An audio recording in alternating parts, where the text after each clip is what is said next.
Hello everyone and welcome back to another video from Finance and Crypto Guide. In this video, I'm going to show you how to download the SafePal application on your smartphone. So let's get started right away. First of all, just open up the iOS App Store or the Google Play Store depending on your device, and then just tap on the search box and type in SafePal and start the search. Once you find the SafePal application, just tap on the install button and this will begin the download and installation of the SafePal crypto wallet onto your device.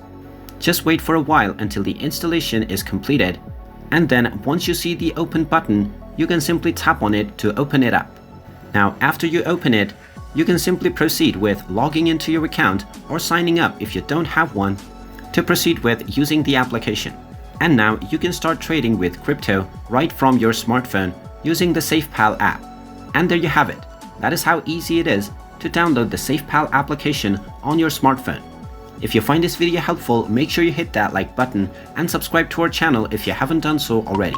Also ring that notification bell to never miss another update from us. Thank you for watching and I will see you again in the next video.